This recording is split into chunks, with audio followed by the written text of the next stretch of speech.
애플에서 새로운 모델을 내놓으면 어떤 걸 구입하면 좋을지 고민에 빠지게 하는 제품이 있는데요. 바로 맥북과 아이패드입니다.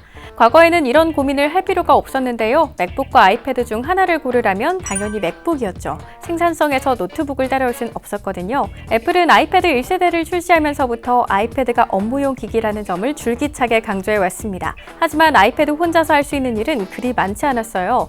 아이패드는 어디까지나 데스크톱이나 노트북을 가진 뒤 선택하는 제품이었죠. 적지 않은 사람들이 아이패드로 유튜브만 본다는 사실이 그런 현실을 잘 말해줍니다. 하지만 아이패드는 그 자리에 멈춰있지 않았습니다. 첫 제품이 출시된 지 14년이 지나도록 여전히 명맥을 유지하며 그동안 상당한 발전을 이뤄냈거든요. 처리 속도나 그래픽 성능은 물론 배터리 수명까지 모두 큰 폭으로 향상됐습니다. 생산성을 높이기 위한 멀티태스킹 기능도 강화됐고 키보드와 연결하면 노트북처럼 작업이 가능합니다. 아이패드가 더 잘할 수 있는 능력도 강화됐는데요. 먼저 빠르고 부드러운 필기감을 자랑하는 애플 펜슬은 오직 아이패드에서만 경험할 수 있습니다. 그림을 그리거나 손글씨를 쓸 때 이만한 것이 없죠. 그리고 입력 방식도 맥에 비해서 직관적입니다. 입력은 손가락으로 해야 한다는 스티브 잡스의 생각이 그대로 녹아있는 제품답게 모든 입력은 터치스크린에서 손가락을 통해 작동하도록 설계됐습니다. 그래서 아이패드를 처음 접하는 사람이나 어린아이들도 쉽게 기기와 가까워질 수 있어요. 그런데 누군가는 이런 의문을 가질지도 모릅니다. 터치스크린이 가진 장점이 분명한데 왜 맥에는 적용하지 않는 거지?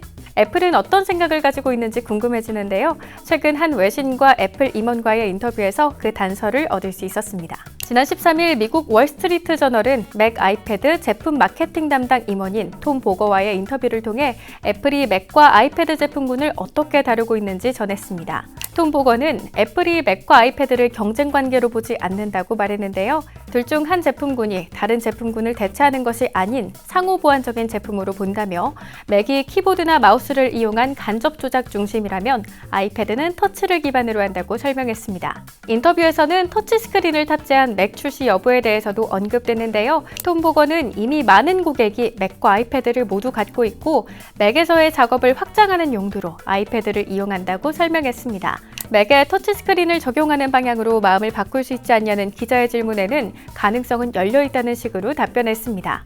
터치스크린을 적용한 맥에 대해 언급된 게 이번이 처음은 아닙니다. 블룸버그 통신의 애플 전문 기자인 마크 거먼은 지난해 애플에서 터치스크린 맥을 개발하는 엔지니어 팀이 존재한다고 보도한 바 있습니다. 빠르면 2025년에 터치스크린을 지원하는 맥북 프로가 출시될 수 있다는 전망까지 함께 내놨습니다. 잡스는 생전에 터치스크린 노트북을 두고 인체공학적으로 형편없다라고 비판했었는데요. 손을 들고 화면을 조작하다 보면 금세 팔이 떨어질 정도로 힘들다는 것이 이유였죠. 그 때문인지 애플은 맥 제품의 터치스크린 도입을 서두르는 모습은 보이지 않았습니다. 터치스크린 도입에 들어갈 노력을 트랙패드 개선에 대신 쏟았죠. 하지만 잡스가 떠난 이후 상황은 많이 달라졌습니다. 소비자는 언제나 다양한 선택지가 주어지길 원합니다. 키보드, 트랙패드와 함께 터치스크린까지 있다면 그중 나에게 더 잘 맞는 걸 고르면 될 일이니까요. 입력하는 방법을 개선하려 도입했던 터치바의 실패 이후 어쩌면 가장 먼저 고려해야 했던 건 터치스크린이었을지도 모릅니다.